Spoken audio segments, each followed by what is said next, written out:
இந்த உலகில் எண்ணற்ற கோயில்கள் இருக்கின்றன. பல தலங்களில் தெய்வங்கள் அருள் பாலிக்கின்றன. ஆனால் சில தலங்கள் மட்டும் மனித அறிவால் முழுமையாக விளக்க முடியாத ஆழ்ந்த ரகசியங்களைக் கொண்டிருக்கின்றன. அவற்றில் மிக முக்கியமான ஒன்று அசாம் மாநிலத்தின் நீலாசல மலை மீது அமைந்துள்ள சக்தி பீடமான காமாக்யா தேவி ஆலயம். இந்த ஆலயம் ஒரு சாதாரண கோயில் அல்ல. இது பெண் சக்தியின் உச்ச வடிவமாக விளங்கும் தெய்வீக மையம்.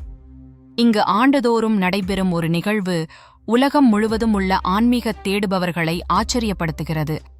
அந்த நிகழ்வுதான் அம்புபாசி மேளா என்று அழைக்கப்படும் 3 நாள் காலம். இந்த 3 நாட்களில் காமாக்யா தேவி மாதவீடாய் அடைகிறாள் என்று நம்பப்படுகிறது. அந்த நாட்களில் ஆலயம் முழுமையாக மூடப்படுகிறது.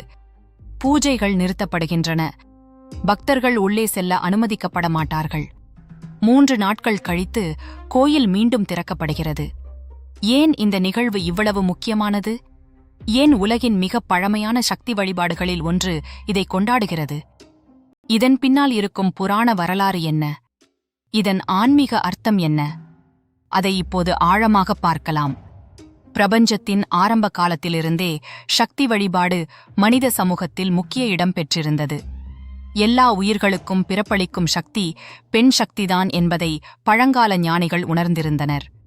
சிவன் நிலையான பரம்பொருள் என்றால் அதை இயக்கும் ஆற்றல் சக்தி. சூரியன் ஒளி தருகிறான். ஆனால் அந்த ஒளியை உணரச் செய்வது சக்தி. விதை இருக்கலாம். ஆனால் அதை மரமாக மாற்றுவது பூமியின் கருவறை.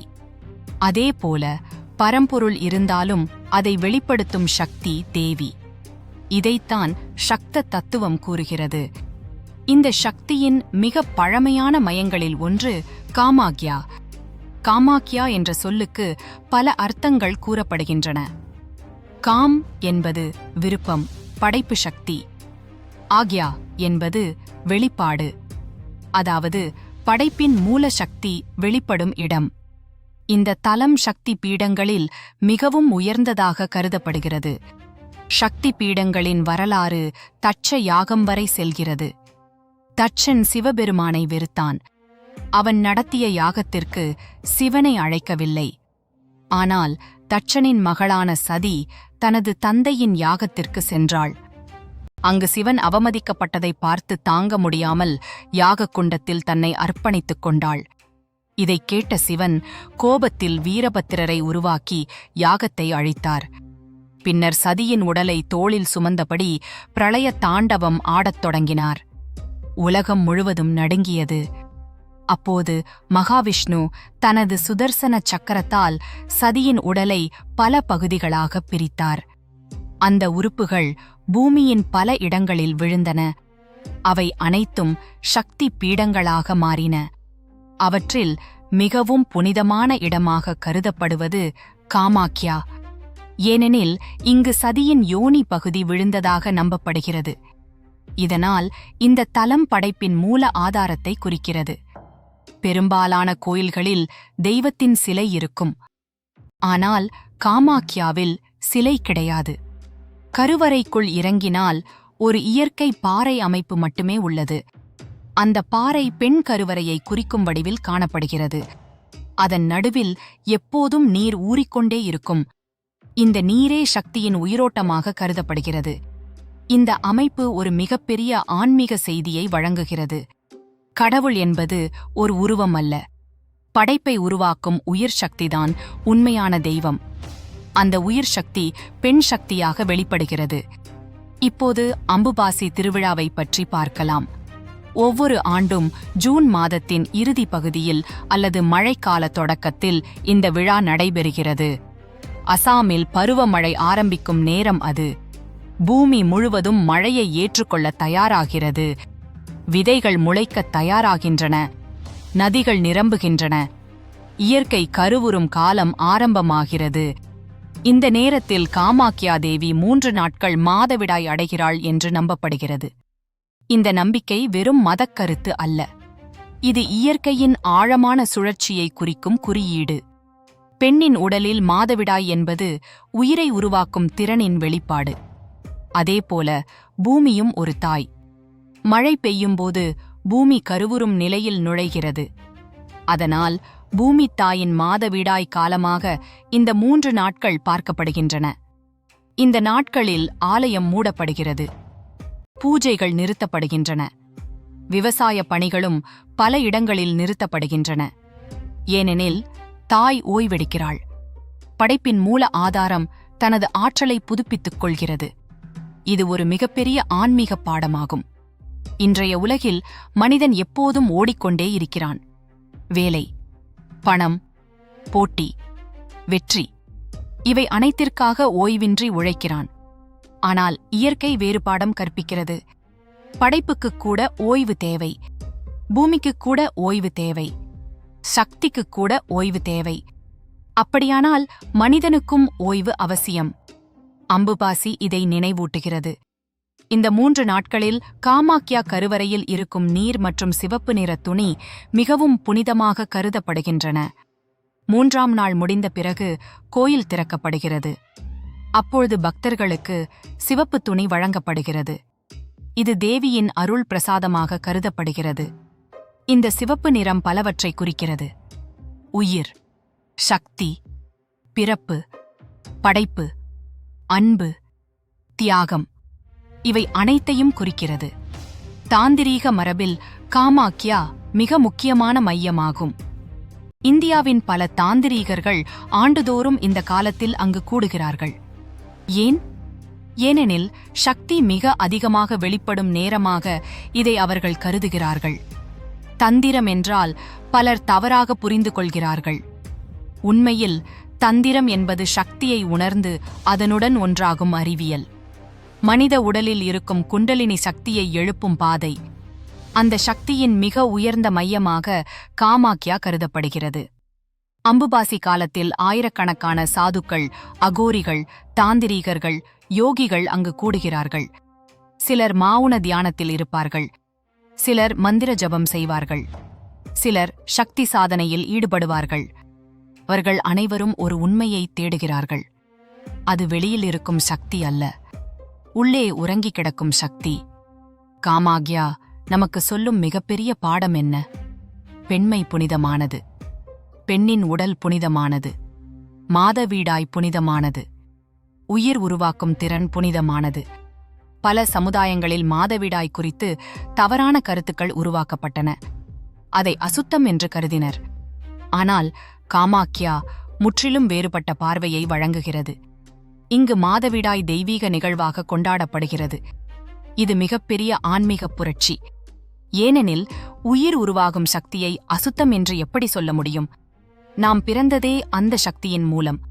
அதனால் காமாக்யா பெண் சக்திக்கு வழங்கப்படும் மிக உயர்ந்த மரியாதையின் சின்னமாக உள்ளது. இந்த 3 நாள் நிகழ்வு நமக்குள் இருக்கும் உள் சக்தியையும் நினைவூட்டுகிறது. ஒவ்வொரு மனிதனுக்குள்ளும் சிவனும் இருக்கிறான், சக்தியும் இருக்கிறாள், அறிவும் இருக்கிறது, ஆற்றலும் இருக்கிறது. ஆனால் அந்த ஆற்றல் பெரும்பாலும் உறங்கிக் கிடக்கிறது. அதை எழுப்ப வேண்டும், அதை விழிப்பூட்ட வேண்டும், அதை உணர வேண்டும். அதுவே ஆன்மீக பயணம். காமாக்யா வெளியில் இருக்கும் ஒரு கோயில் மட்டுமல்ல, அது நம் உடலின் இரகசிய வரைபடம், நம் மனதின் மறைந்த சக்தி, நம் ஆன்மாவின் கருவறை. அம்புபாசி திருவிழா நமக்கு ஒரு கேள்வி கேட்கிறது. நீ எப்போதாவது உன் உள்ளே இருக்கும் சக்தியை உணர்ந்திருக்கிறாயா? உன் வாழ்க்கையை உருவாக்கும் ஆற்றலை அறிந்திருக்கிறாயா? உன் உண்மையான இயல்பை கண்டிருக்கிறாயா? இந்த கேள்விகளுக்கான பதிலை தேடத் தொடங்கும்போதுதான் ஆன்மீக பயணம் ஆரம்பமாகிறது. காமாக்யா நமக்கு இறுதியாக சொல்லும் செய்தி மிக எளிமையானது. இந்த பிரபஞ்சம் முழுவதும் சக்தியின் வெளிப்பாடு. ஒவ்வொரு உயிரும் சக்தியின் வெளிப்பாடு, ஒவ்வொரு மூச்சும் சக்தியின் வெளிப்பாடு, ஒவ்வொரு பிறப்பும் சக்தியின் வெளிப்பாடு. அந்த சக்தியை மதிக்க வேண்டும், அதை வணங்க வேண்டும், அதை உணர வேண்டும், அதை வாழ வேண்டும். அப்போதுதான் நாம் வெளியில் இருக்கும் கோயிலை தாண்டி உள்ளே இருக்கும் தெய்வத்தை காண முடியும். அப்போதுதான் காமாக்யாவின் உண்மையான அர்த்தம் புரியும். அப்போதுதான் சதியின் சக்தி நம் இதயத்தில் விழும். அப்போதுதான் நாம் உணர்வோம், படைப்பின் ரகசியம் சக்தி, சக்தியின் ரகசியம் அன்பு, அன்பின் ரகசியம் ஒன்றே, அது பரம்பொருளுடன் ஒன்றாகும் நிலை. அந்த நிலையை நோக்கி மனிதனை அழைக்கும் தெய்வீக அழைப்பே அசாமின் காமாக்யா தேவியின் ஆண்டுதோறும் நடைபெறும் 3 நாள் அம்புபாசி திருவிழா. அந்த சக்தி நம் உள்ளங்களிலும் விழித்தெழட்டும். அந்த தெய்வீக பெண்மை உலகம் முழுவதும் மதிக்கப்படட்டும். அந்த பராசக்தியின் அருள் எல்லா உயிர்களையும் ஆன்மீக ஒளிக்குத் தூண்டட்டும். ஓம் ஐம் ஹ்ரீம் க்ளீம் காமாக்யாயை நமக. இந்த உலகில் எண்ணற்ற கோயில்கள் இருக்கின்றன. பல தலங்களில் தெய்வங்கள் அருள் பாலிக்கின்றன. ஆனால் சில தலங்கள் மட்டும் மனித அறிவால் முழுமையாக விளக்க முடியாத ஆழ்ந்த ரகசியங்களைக் கொண்டிருக்கின்றன. அவற்றில் மிக முக்கியமான ஒன்று அசாம் மாநிலத்தின் நீலாசல மலை மீது அமைந்துள்ள சக்தி பீடமான காமாக்யா தேவி ஆலயம். இந்த ஆலயம் ஒரு சாதாரண கோயில் அல்ல. இது பெண் சக்தியின் உச்ச வடிவமாக விளங்கும் தெய்வீக மையம். இங்கு ஆண்டுதோறும் நடைபெறும் ஒரு நிகழ்வு உலகம் முழுவதும் உள்ள ஆன்மீக தேடுபவர்களை ஆச்சரியப்படுத்துகிறது. அந்த நிகழ்வுதான் அம்புபாசி மேளா என்று அழைக்கப்படும் 3 நாள் காலம். இந்த 3 நாட்களில் காமாக்யா தேவி மாதவிடாய் அடைகிறாள் என்று நம்பப்படுகிறது. அந்த நாட்களில் ஆலயம் முழுமையாக மூடப்படுகிறது. பூஜைகள் நிறுத்தப்படுகின்றன. பக்தர்கள் உள்ளே செல்ல அனுமதிக்கப்பட மாட்டார்கள். 3 நாட்கள் கழித்து கோயில் மீண்டும் திறக்கப்படுகிறது. ஏன் இந்த நிகழ்வு இவ்வளவு முக்கியமானது? ஏன் உலகின் மிக பழமையான சக்தி வழிபாடுகளில் ஒன்று இதை கொண்டாடுகிறது? இதன் பின்னால் இருக்கும் புராண வரலாறு என்ன? இதன் ஆன்மீக அர்த்தம் என்ன? அதை இப்பொழுது ஆழமாக பார்க்கலாம். பிரபஞ்சத்தின் ஆரம்ப காலத்திலிருந்தே சக்தி வழிபாடு மனித சமூகத்தில் முக்கிய இடம் பெற்றிருந்தது. எல்லா உயிர்களுக்கும் பிறப்பளிக்கும் சக்தி பெண் சக்திதான் என்பதை பழங்கால ஞானிகள் உணர்ந்திருந்தனர். சிவன் நிலையான பரம்பொருள் என்றால் அதை இயக்கும் ஆற்றல் சக்தி. சூரியன் ஒளி தருகிறான். ஆனால் அந்த ஒளியை உணரச் செய்வது சக்தி. விதை இருக்கலாம்.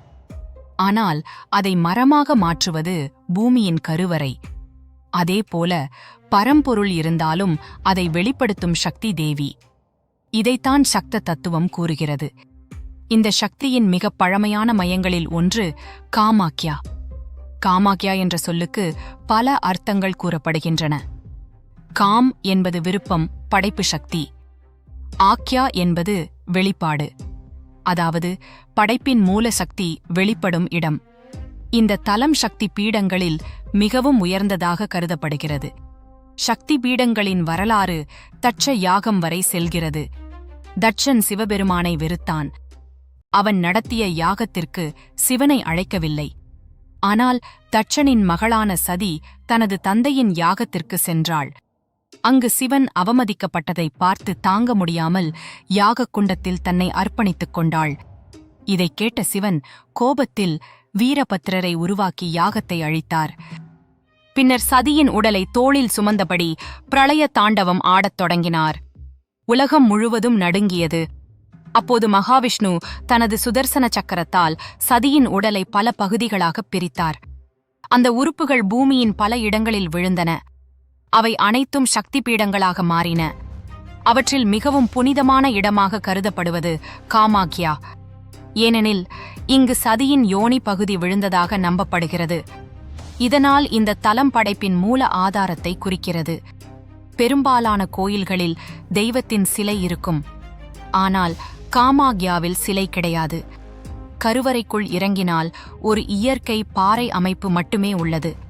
அந்த பாறை பெண் கருவறையை குறிக்கும் வடிவில் காணப்படுகிறது. அதன் நடுவில் எப்போதும் நீர் ஊறிக்கொண்டே இருக்கும். இந்த நீரே சக்தியின் உயிரோட்டமாக கருதப்படுகிறது. இந்த அமைப்பு ஒரு மிகப்பெரிய ஆன்மீக செய்தியை வழங்குகிறது. கடவுள் என்பது ஒரு உருவம் அல்ல. படைப்பை உருவாக்கும் உயிர் சக்திதான் உண்மையான தெய்வம். அந்த உயிர் சக்தி பெண் சக்தியாக வெளிப்படுகிறது. இப்போது அம்புபாசி திருவிழாவை பற்றி பார்க்கலாம்.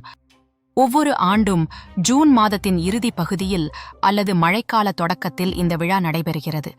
அசாமில் பருவமழை ஆரம்பிக்கும் நேரம் அது. பூமி முழுவதும் மழையை ஏற்றுக்கொள்ள தயாராகிறது. விதைகள் முளைக்கத் தயாராகின்றன. நதிகள் நிரம்புகின்றன. இயற்கை கருவுறும் காலம் ஆரம்பமாகிறது. இந்த நேரத்தில் காமாக்யா தேவி 3 நாட்கள் மாதவிடாய் அடைகிறாள் என்று நம்பப்படுகிறது. இந்த நம்பிக்கை வெறும் மதக்கருத்து அல்ல. இது இயற்கையின் ஆழமான சுழற்சியை குறிக்கும் குறியீடு. பெண்ணின் உடலில் மாதவீடாய் என்பது உயிரை உருவாக்கும் திறனின் வெளிப்பாடு. அதேபோல பூமியும் ஒரு தாய். மழை பெய்யும்போது பூமி கருவுறும் நிலையில் நுழைகிறது. அதனால் பூமி தாயின் மாதவீடாய் காலமாக இந்த 3 நாட்கள் பார்க்கப்படுகின்றன. இந்த நாட்களில் ஆலயம் மூடப்படுகிறது, பூஜைகள் நிறுத்தப்படுகின்றன, விவசாய பணிகளும் பல இடங்களில் நிறுத்தப்படுகின்றன. ஏனெனில் தாய் ஓய்வெடுக்கிறாள்.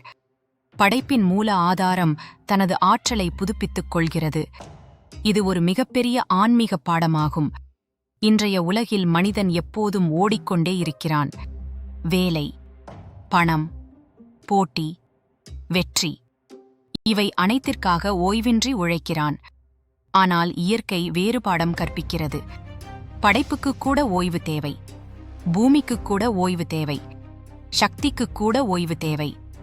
அப்படியானால் மனிதனுக்கும் ஓய்வு அவசியம். அம்புபாசி இதை நினைவூட்டுகிறது. இந்த 3 நாட்களில் காமாக்யா கருவறையில் இருக்கும் நீர் மற்றும் சிவப்பு நிற துணி மிகவும் புனிதமாக கருதப்படுகின்றன. 3ஆம் நாள் முடிந்த பிறகு கோயில் திறக்கப்படுகிறது. அப்பொழுது பக்தர்களுக்கு சிவப்பு துணி வழங்கப்படுகிறது. இது தேவியின் அருள் பிரசாதமாக கருதப்படுகிறது. இந்த சிவப்பு நிறம் பலவற்றை குறிக்கிறது. உயிர், சக்தி, பிறப்பு, படைப்பு, அன்பு, தியாகம், இவை அனைத்தையும் குறிக்கிறது. தாந்திரீக மரபில் காமாக்யா மிக முக்கியமான மையமாகும்.